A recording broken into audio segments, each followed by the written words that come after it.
السلام علیکم ورحمۃ اللہ وبرکاتہ۔ ناظرین کرام، امید کرتا ہوں کہ آپ سب خیریت و عافیت سے ہوں گے۔ اسرار وظیفے میں آپ کا سواگت ہے، استقبال ہے۔ ہم دل سے شکر گزار ہیں کہ آپ اس چینل پر تشریف لے کر آئے۔ آج ہم جانتے ہیں پاورفل سورہ یاسین کے بارے میں۔ جو بندہ اس کو پڑھتا اور سنتا ہے تو اس کو کیا کیا فائدے نصیب ہوتے ہیں اور اس کو کیا کیا ملتا ہے۔ کچھ لوگ سمجھتے ہیں کہ قرآن عظیم کی سورہ یاسین کہ کوئی پاورفل نہیں ہے، یہ صرف فیک اس کے فضائل اور برکتیں بتاتے ہیں، اپنی طرف سے بنا کر بتاتے ہیں۔ لیکن میں آپ کو جو بھی بتاتا ہوں وہ احادیث کی روشنی میں انشاءاللہ تبارک و تعالی بتاتا ہوں، کیونکہ جتنی بھی فضائل اور اس کے برکات بتائے جاتے ہیں تو وہ جھوٹے نہیں، وہ یقیناً آپ کو جب پتہ چلے گا جب آپ خود کریں گے۔ دیکھیے، سب سے پہلے آپ خود کر اور جب آپ کریں گے، پڑھیں گے، سنیں گے، تبھی آپ کو اس کی برکتیں نصیب ہوں گی۔ آپ پورا دن، پوری رات آپ سوشل میڈیا پر اپنی گندی فلموں کو یا پھر ایسی ہی ساری چیزیں دیکھ کر ان سے آپ اپنے دلوں کو محظوظ کرتے ہو۔ اس سے کیا دل محظوظ ہوں گے؟ محظوظ نہیں ہوتے، بلکہ دلوں کو وہاں سے راحت و سکون، چین و قرار چھن جاتا ہے۔ اور اللہ کا کلام مجید سننے سے کیا کیا برکتیں حاصل ہوتی ہیں، آئیے آج ہم آپ کو بتاتے ہیں۔ اس کو سننے سمجھنے سے پہلے سب سے پہلے ویڈیو کو لائک کر دیجئے، حوصلہ افزائی کے لیے اچھا سا کمنٹس کر دیجئے، اور جو لوگ دعا میں شامل ہونا چاہتے ہیں کہ جس کا نام آئے وہ دعا میں اپنا نام لکھ کے انشاءاللہ تبارک و تعالی ہم اس کا نام لے کر اس کے لیے دعا بھی کریں گے۔ آج ہم جانتے ہیں سورہ یاسین کے بارے میں۔ سورہ یاسین کلام مجید یعنی قرآن مجید کی سورہ مکی ہے، اور یہ 22ویں پارے سے شروع ہوتی ہے، 23ویں پارے پر مکمل ہو جاتی ہے۔ سورہ یاسین پڑھنے اور سننے والے کو کیا کیا نصیب ہوتا ہے، کیا کیا ملتا ہے، آئیے سب سے پہلے ہم احادیث کی روشنی میں جانتے ہیں۔ اللہ کے نبی صلی اللہ علیہ وسلم نے ارشاد فرمایا کہ تحقیق ہر ایک چیز کا دل ہوتا ہے، اور قرآن عظیم کا دل سورہ یاسین ہے۔ جو شخص اس کو پڑھتا یا سنتا ہے یا پھر اس کو لکھتا ہے تو اللہ تبارک و تعالی اس کو 10 کامل قرآن مجید پڑھنے، سننے، لکھنے کا ثواب عطا فرماتا ہے۔ اب آپ سوچیں کہ 10 کلام مجید کتنی دیر میں، کتنی تاخیر میں، کتنے وقت میں مکمل ہوں گے، لیکن سورہ یاسین ایک چھوٹی سی سورہ ہے جس کو پڑھنے سننے سے اللہ تبارک و تعالی کامل 10 قرآن پاک پڑھنے، سننے، لکھنے کا ثواب عطا فرماتا ہے۔ اب آپ یہاں سے اس کی فضیلت سمجھ سکتے ہیں کہ جس سورہ مبارکہ کو ایک مرتبہ پڑھنے سے اللہ 10 کلام مجید پڑھنے کا ثواب عطا فرماتا ہے تو پھر اس کی برکتیں کتنی ہوں گی۔ اور اللہ کے نبی صلی اللہ علیہ وسلم نے اس سورہ مبارکہ کے بارے میں بارہا ارشاد فرمایا کہ اس کو پڑھا کرو، اس میں بہت ساری برکتیں ہیں۔ اور اللہ تبارک و تعالی نے اس سورت کو یوں کہیے کہ ایک حاجت کی بھی سورہ بنا کر بھیجا ہے،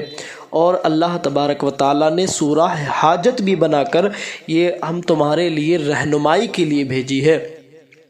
سب سے پہلے آپ اس چیز کو سمجھ لیجئے کہ قرآن عظیم اللہ کی جو کتاب ہے، اس کو پڑھنا، دیکھنا، سننا، چھونا ثواب ہے۔ اگر کوئی بندہ اس کو پڑھتا ہے تو اللہ تبارک و تعالی وہاں پر اس جگہ پر قرآن عظیم جس جگہ پر پڑھا جاتا ہے، اللہ وہاں پر رحمت کے فرشتے اور رحمت نازل عطا فرماتا ہے۔ وہاں سے بندے کی تمام پریشانیوں کو اٹھا لیا جاتا ہے۔ وہاں پر اللہ تبارک و تعالی برکتیں، سعادتیں، نعمتیں، رفعتیں، اللہ رحمت کی جھما بارش عطا فرماتا ہے۔ شارحین نے اس کے بارے میں لکھا ہے کہ اللہ کے نبی صلی اللہ علیہ وسلم نے فرمایا کہ سورہ کو بہت پڑھا کرو، کیونکہ اس میں بہت سارے فائدے ہیں۔ تمہارے مرحومین جب اس دنیا سے جا رہے ہوں، ان کا آخری وقت ہو، نزا کے عالم میں پڑھا کرو۔ جب آپ ان کے پاس میں پڑھیں گے تو اللہ تبارک و تعالی ان کے لیے رحمت کے 10 فرشتے نازل عطا فرمائے گا، اور جب 10 فرشتے نازل ہوں گے تو اس کے لیے صفے باندھ کر اللہ کی بارگاہ میں اس کی مغفرت و بخشش کی التماس کریں گے، جس سے اللہ تبارک و تعالی چاہے گا تو ان کی بخشش و مغفرت عطا فرما دے گا۔ اور اللہ تبارک و تعالیٰ کے حبیب نے ارشاد فرمایا کہ جو بندہ جس مقصد کے لیے، جائز مقاصد کے لیے پڑھتا سنتا ہے تو اللہ تبارک و تعالیٰ اس کی جائز تمنا کو پورا عطا فرماتا ہے۔ کوئی بندہ یہ چاہتا ہے کہ اس کے گھر میں بے برکتی ہے تو برکت خیر و برکت کو حاصل کرنا چاہتا ہے، وہ سورہ یاسین پڑھا سنا کرے، سورہ واقعہ رات کو سوتے وقت میں پڑھا کرے تو اللہ تبارک و تعالی اسے ایسی جگہ سے رزق عطا کرے گا کہ اس کا گمان بھی نہیں پہنچے گا۔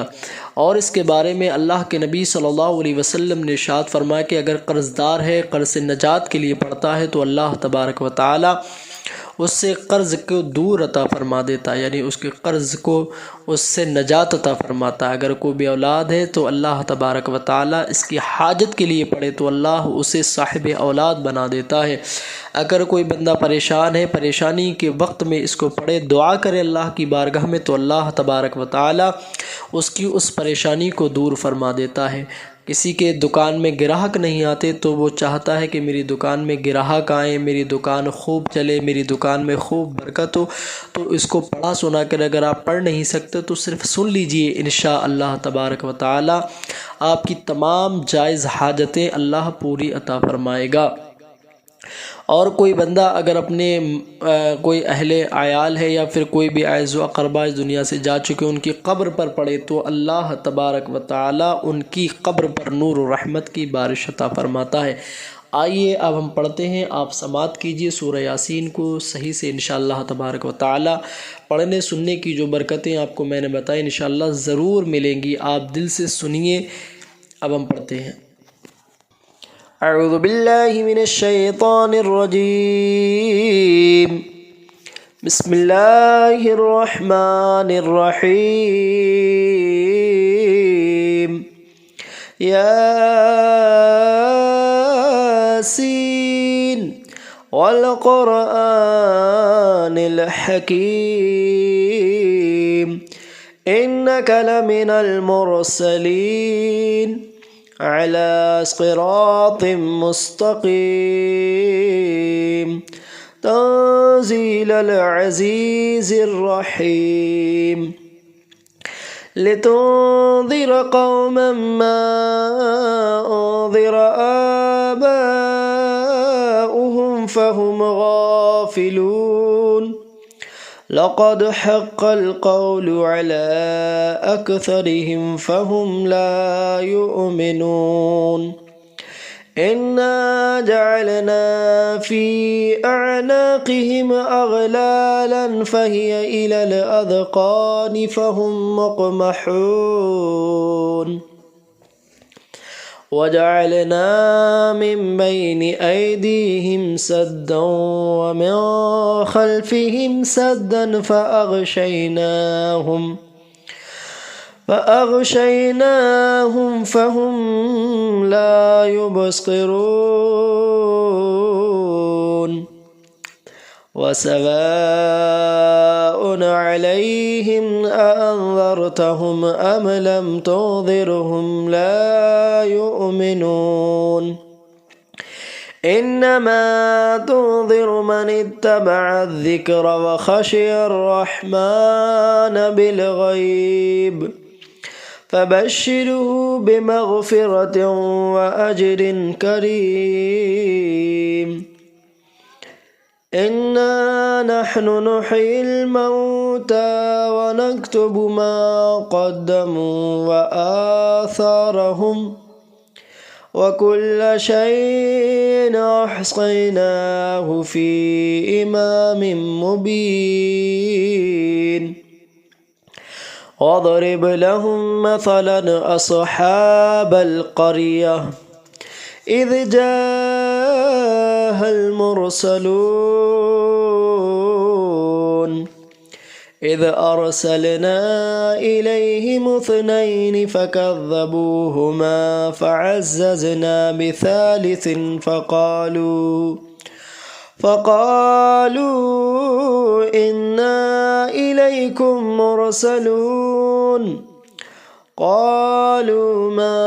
أنتم إلا بشر مثلنا وما أنزل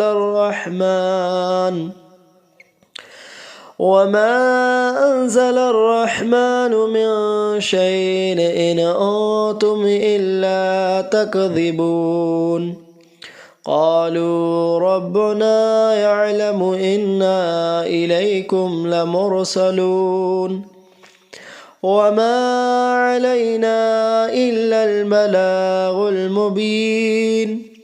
قالوا إنا تطيرنا بكم لئن لم تنتهوا لنرجمنكم وليمسنكم منا عذاب أليم قالوا طائركم معكم أئن ذكرتم بل أنتم قوم مسرفون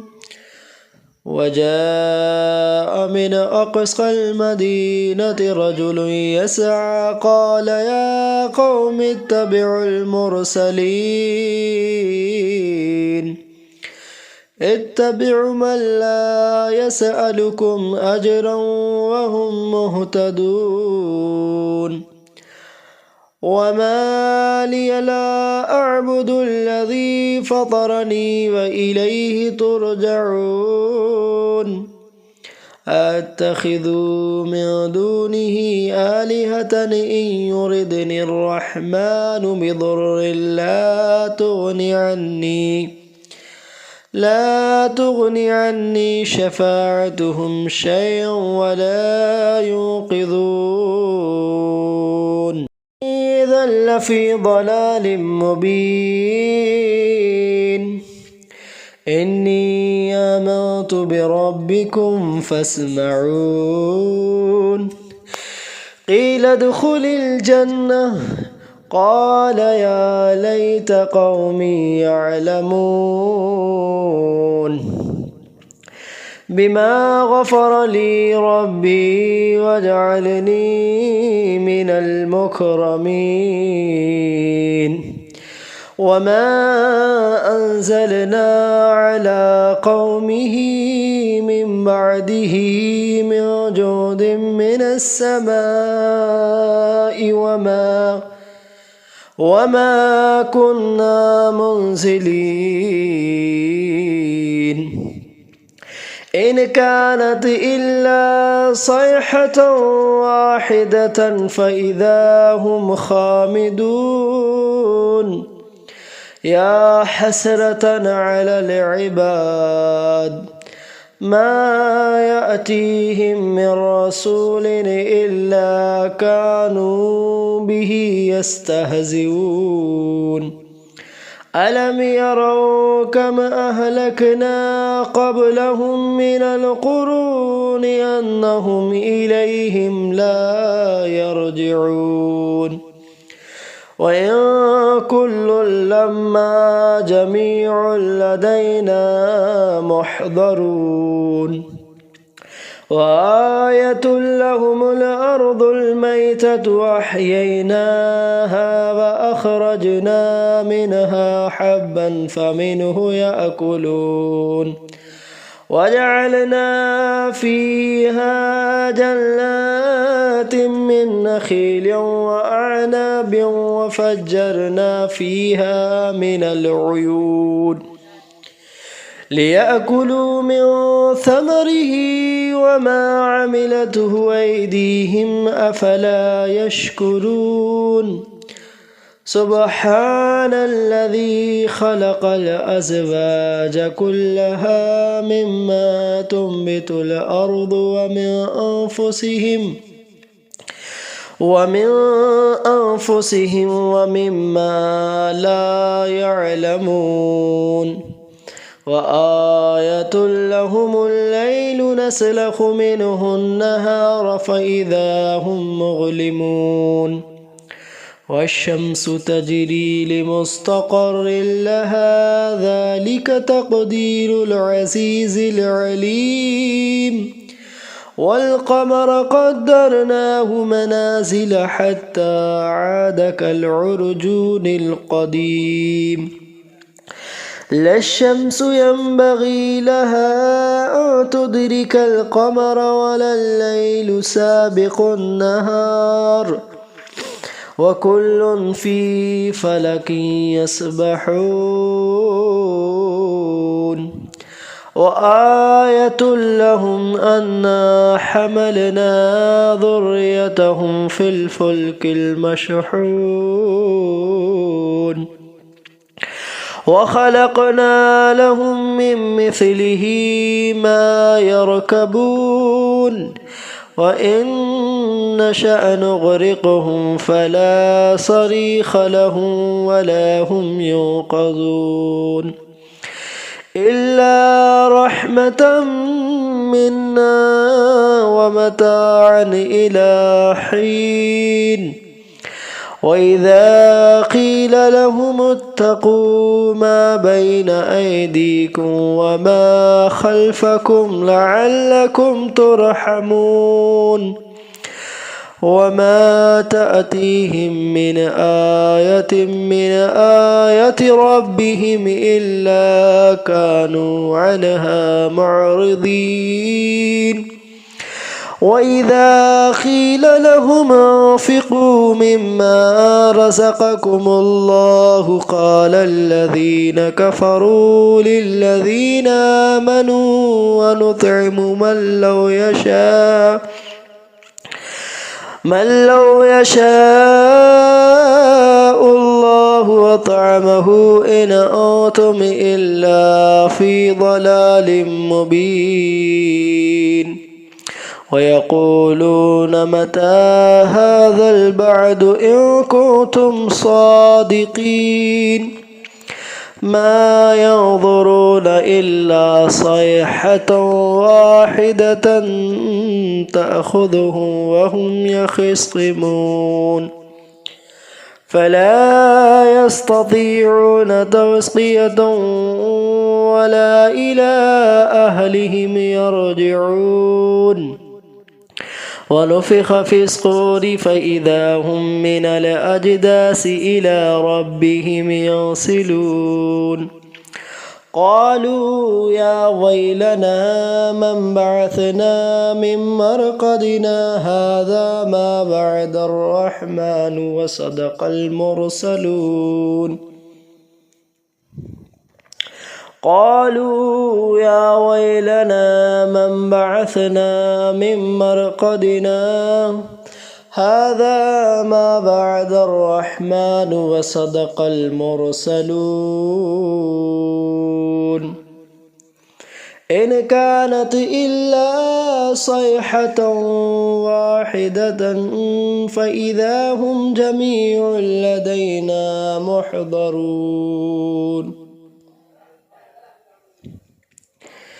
فاليوم لا تظلم نفس شيئا ولا تجزون إلا ما كنتم تعملون إن أصحاب الجنة اليوم في شغل فاكهون هم وأزواجهم في ظلال على الأرائك متكئون لهم فيها فاكهة ولهم ما يدعون سلام قولا من رب رحيم وامتازوا اليوم أيها المجرمون ألم نعهد إليكم يا بني آدم ألا تعبدوا الشيطان إنه لكم عدو مبين وأن اعبدوني هذا صراط مستقيم ولقد أضل منكم جبلا كثيرا أفلم تكونوا تعقلون هذه جهنم التي كنتم توعدون اصلوها اليوم بما كنتم تكفرون اليوم نختم على أفواههم وتكلمنا أيديهم وتشهد أرجلهم بما كانوا يكسبون ولو نشاء لطمسنا على أعينهم فاستبقوا الصراط فأنى يبصرون ولو نشاء لمسخناهم على مكانتهم فما استطاعوا مضيا ولا يرجعون ومن نعمره ننكسه في الخلق أفلا يعقلون وما علمناه الشعر وما ينبغي له إن هو إلا ذكر وقرآن مبين لينذر من كان حيا ويحق القول على الكافرين أولم يروا أنا خلقنا لهم مما عملت أيدينا أنعاما فهم لها مالكون وذللناها لهم فمنها ركوبهم ومنها يأكلون ولهم فيها منافع ومشارب أفلا يشكرون واتخذوا من دون الله آلهة لعلهم ينصرون لا يستطيعون نصرهم وهم لهم جند محضرون فلا يحزنك قولهم إنا نعلم ما يسرون وما يعلنون أولم ير الإنسان أنا خلقناه من نطفة فإذا هو خصيم مبين وضرب لنا مثلا ونسي خلقه قال من يحيي العظام وهي رميم قل يحييها الذي ينشأها أول مرة وهو بكل خلق عليم الذي جعل لكم من الشجر الأخضر نارا فإذا أنتم منه توقدون أوليس الذي خلق السماوات والأرض بقادر على أن يخلق مثلهم بلى وهو الخلاق العليم إنما أمره إذا أراد شيئا أن يقول له كن فيكون فسبحان الذي بيده ملكوت كل شيء وإليه ترجعون آمنت بالله صدق الله العظيम। हज़रात यहाँ से सूरह यासीन मुकम्मल हुई।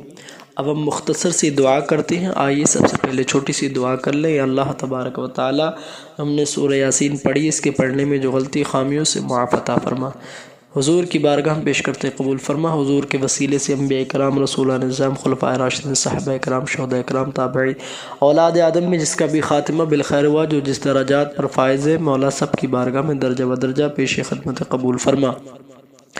या अल्लाह, जिस मकसद के लिए, जायज़ मकासद के लिए, जिसने जिस मकसद के लिए पढ़ा सुना, अल्लाह सबकी परेशानियों को दूर फरमा। या अल्लाह सबके ही कारोबार में, दुकान मकान में, रिज़्क़ में, कमाइयों में खैर बरकत की नसूल अता फरमा। हर आफ़ात, बलायात, ख़तरात, हादसात से महफूज अता फरमा। सबके ईमान, अक़ीदे, जान, माल, इज़्ज़त, आबरू की हिफाजत फरमा। मौला तू रहमान रहम फरमा, करीम करम फरमा। या अल्लाह, हम सबको इहदिस सिरातल मुस्तक़ीम पर गामज़न फरमा। सबके ही दुकान व मकान में, रिज़्क़ में, कारोबार में खैर व बरकत के नुज़ूल फरमा। सबको बला बबा से सबकी हिफाजत अता फरमा। मौला सब पर अपना फ़ज़ल करम अता फरमा। सबके पैसों में बरकत फरमा। जब तक आखिर या अल्लाह ला इलाहा इल्लल्लाह मुहम्मद रसूलुल्लाह सल्लल्लाहु अलैहि वसल्लम।